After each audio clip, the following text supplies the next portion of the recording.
बिस्मिल्लाहिर्रहमानिर्रहीम। मैं मोहम्मद ज़ुबैर और आप देख रहे हैं मेरा यूट्यूब चैनल और फेसबुक पेज।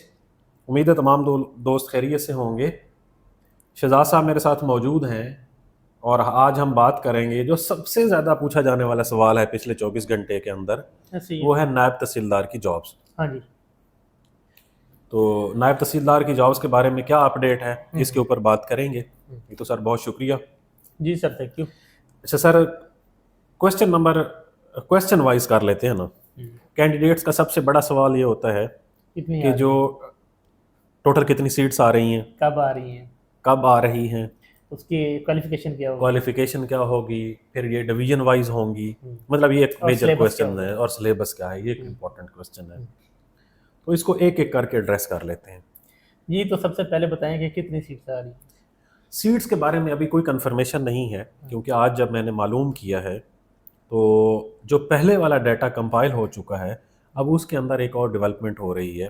वो ये हो रही है कि जो ऑलरेडी नायब तहसीलदार के तौर पर लोग काम कर रहे हैं, उनकी प्रमोशंस ड्यू हैं। उन्होंने कहा जी पहले उनकी प्रमोशंस करें, फिर जितनी सीट्स बचती हैं उनको भी रिक्विजिशन में ऐड कर दें। आजकल मीडिया पे भी 233 का फिगर आया है जो जिनकी प्रमोशन होनी हाँ है, जी। जिनकी प्रमोशन होनी है। सर ये बहुत बड़ी तादाद अपग्रेड हो रही है। क्या ये पेंडिंग जा रही थी या इनकी एनुअली 2 साल बाद होती इतनी तादाद नहीं, में? मुझे लगता है कि कुछ लोग ऐसे होंगे जो क्वालिफाई कर चुके होंगे और उसके बाद उनकी सर्विस ऐड हो चुकी होगी, और हो सकता है वो उस जो प्रमोशन बोर्ड है उसमें वो कंसीडर हों। सारे नहीं होते प्रमोट, कुछ लोग रह भी जाते हैं, बट ये टोटल नंबर हो सकता है 233। यानी हो सकता है कि ये 5-6 साल की ये ड्यू हो, ये ज़्यादा, इससे भी 3-4 ज़्यादा हो बैचेस सकती की। है। हमारे यहाँ प्रमोशन थोड़ी सी स्लो होती है।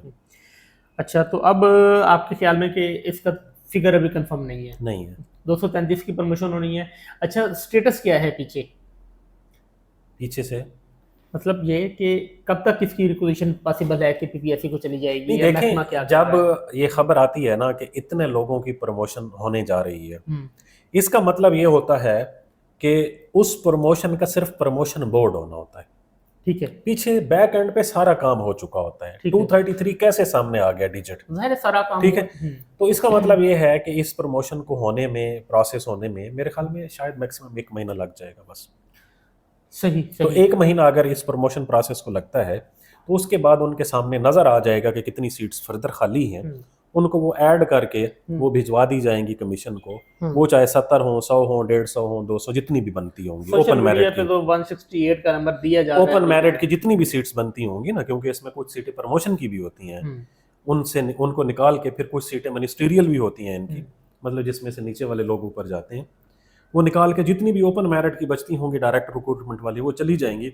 राइट नाउ कोई ऐसा कंफर्म डिजिट नहीं मिला कि ये कितनी सीट्स होंगी, और मोस्ट प्रोबेबली 2 महीने तक ये रिक्विजिशन जाएगी, इससे पहले नहीं जा सकती। जनवरी के एंड में हम बैठे हैं तो फरवरी, मार्च यानी अप्रैल में जाके मार्च में तकरीबन एक्सपेक्टेड होगी, ईद के बाद। ओके। अच्छा सर, इसकी क्वालिफिकेशन पहले हम बात कर लें, फिर हम सिलेबस पे आएंगे। सिंपल क्वालिफिकेशन इसकी होगी बीए, ग्रेजुएशन। हाँ, ग्रेजुएशन इसकी क्वालिफिकेशन होगी। इस पे तमाम डिग्रीज वाले जिसका जो भी सब्जेक्ट होगा, वो उसकी चाहे 16 ईयर एजुकेशन होगी या उसकी 14 ईयर एजुकेशन होगी, वो इसके ऊपर एलिजिबल होगा। तो ये डिवीजनल होंगी या अक्रॉस द बोर्ड पंजाब? जी, ये डिवीजन वाइज सीट्स होंगी राइट नाउ जो मालूमात हैं, और सिर्फ उस डिवीजन में रिस्पेक्टिव डिवीजन के लोग अप्लाई कर सकेंगे। लाइक जैसे सरगोदा हमारा डिवीजन है, इंस्पेक्टर की आती थी जी, उसमें बखर है, मियां वाली, उसमें खुशाब और सरगोदा। इसी तरह ये भी डिवीजन वाइज आएंगी लाइक सब इंस्पेक्टर। ओके। अच्छा सर, प्रीवियस प्रैक्टिस क्या थी इसके सिलेबस की, और अब कोई मॉडिफिकेशन, कोई चेंजेस होंगी या क्या? अच्छा, जैसे कल आपने भी मुझे शेयर किया हुआ था कि किसी ने शेयर किया है कि 3 पेपर होंगे, एक जीके का पेपर होगा, एक इंग्लिश का होगा और एक लॉ का पेपर होगा। मेरे पास तो ऐसी कोई मालूमात नहीं है कि ये 3 पेपर होने जा रहे हैं। सीधी सी बात है, पहले क्या है? पहले इसके 2 पेपर होते हैं। ओके। एक इंग्लिश का होता है एमसीक्यूज का, और एक जनरल नॉलेज का होता है। तो मुझे लगता है ज़ाती तौर पर कि शायद लॉ का पेपर ऐड किया जाएगा, लेकिन मैं ये कहूँ कि ये कंफर्म है, कंफर्म नहीं है। ओके। ये बिल्कुल उसी तरह ही कंफर्म नहीं है जिस तरह हम पहले कहते थे कि 15 जनवरी तक तो पीएमएस मिनिस्ट्रियल का पेपर रिजल्ट आ ही नहीं सकता, उसके बाद ही आएगा, और डेफिनेटली उसके बाद ही आया है। तो ये उसी तरह ही कंफर्म है कि राइट नाउ ऐसी कोई बात नहीं है। ये तो तब की बात है ना कि जब रिक्विजिशन पब्लिक सर्विस में जाए वहाँ पर ये मैटर टेकअप हो, हर रिक्वेजिशन से पहले वहाँ पर मीटिंग होती है, डिपार्टमेंटल रैप भी आते हैं, कमीशन के लोग भी बैठते हैं, फिर उस पर डिसाइड किया जाता है कि इसका जो सिलेबस है वो क्या होना चाहिए। ओके ओके जी ओके तो ये तो बहुत दूर की स्टेज है, लेकिन राइट नाउ जो लोग तैयार कर रहे हैं मेरे ख्याल में उन्हें सिर्फ जनरल नॉलेज पे अभी फोकस करना चाहिए, ठीक है क्योंकि उसका तो पेपर होना ही होना है ना जनरल नॉलेज का। ओके ओके जी अच्छा सर, नायब तहसीलदार के क्या प्रिविलेज होते हैं, क्या पे पैकेज होता है और पोस्टिंग वगैरह काम क्या होता है किस तरह? सर ये तो सीधा सीधा नायब तहसीलदार जो है ये तहसीलदार के नीचे काम करता है, तहसीलदार असिस्टेंट कमिश्नर के नीचे काम करता है, बोर्ड ऑफ रेवेन्यू में। हाँ दूसरा ये है कि ये असिस्ट कर रहा होता है नायब तहसीलदार को, ठीक है चाहे वो इनकी वो आबियाना के पैसे हों, जिसे मतलब जो वाटर डिस्ट्रीब्यूशन वाले पैसे हों, या इसके अलावा बोर्ड ऑफ रेवेन्यू के जो भी टैक्सेस होते हैं उनकी कलेक्शंस वगैरह होती हैं, ये उसके अंदर ऐड होती हैं। बट बोर्ड ऑफ रेवेन्यू एक ऐसा महकमा है कि उसके साथ हर बंदे का लिंक होता ही होता है, और इसके नीचे काम करते हैं सारे पटवारी, इसके नीचे काम करते हैं सारे गिरदावर, कानून गो, सारे के सारे, और ये उनका हेड होता है, फिर इसके ऊपर तहसीलदार और फिर असिस्टेंट कमिश्नर, और इनकी बड़ी मतलब ये बाइख्तियार होते हैं बहुत ज़्यादा। अभी एक वेरी रिसेंटली एक सीनियर बैरोक्रेट जो थे उनकी अपनी उन्होंने ऑटोबायोग्राफी जो है लिखी है, और उसमें उन्होंने कहा है कि जब वो as assistant commissioner Sahiwal post हुए थे तो उन्होंने वो वाक़या बयान किया है कि वो कमिश्नर उस वक्त मुल्तान हुआ करता था, तो वो उसको अप्रोच करना चाह रहे थे, तो उन्होंने किस तरह अपने सबऑर्डिनेट के थ्रू वहाँ तक अप्रोच किया। मीन ये एक बहुत की पोस्ट्स होती हैं बोर्ड ऑफ रेवेन्यू के अंदर, बहुत इन्फ्लुएंशियल्स होते हैं लोग, लोकल लेवल पर इनकी पोस्टिंग्स होती हैं, ज़्यादातर लोग अपने अपने डिस्ट्रिक्ट्स में पोस्ट होते हैं लोकल लेवल पर। तो बाकी कोई गाड़ी वगैरह राइट नाउ तो नहीं है नायब तहसीलदार को मतलब अलॉटेड, अलबत्ता तहसीलदार को है, तो फ्यूचर में हो जाए तो और बात है। बट प्रमोशन बहुत अच्छी है। स्केल और पे पैकेज 14वां स्केल होता है, ठीक है। बोर्ड ऑफ रेवेन्यू के कुछ अलाउंसेस इनको लगते हैं, बाकी डे फर्स्ट से रेगुलर जॉब होती है। मेरे ख्याल में जो आम 14 स्केल है उससे शायद 20,000 रुपये ज़्यादा होगी, जो कि बोर्ड ऑफ रेवेन्यू 70-80 के करीब इसकी पे होती है। हाँ नहीं 80 तो नहीं होगी शायद, इससे थोड़ी होगी, तो क्योंकि रेगुलर जॉब में फिर यही फ़ायदा है कि चलो बोर्ड ऑफ रेवेन्यू के जो अलाउंसेस हैं वो लग जाते हैं इनको। प्रमोशन ये फिर 5 साल प्रमोशन बाद, इनकी बहुत 10 अच्छी साल है, बाद प्रमोशन इनकी बहुत अच्छी है। ये नायब तहसीलदार से तहसीलदार बनते हैं, फिर तहसीलदार से ये पीएमएस इंडक्ट होते हैं, पीएमएस से फिर ये असिस्टेंट कमिश्नर और एटीसी ये उससे आगे चले जाते हैं।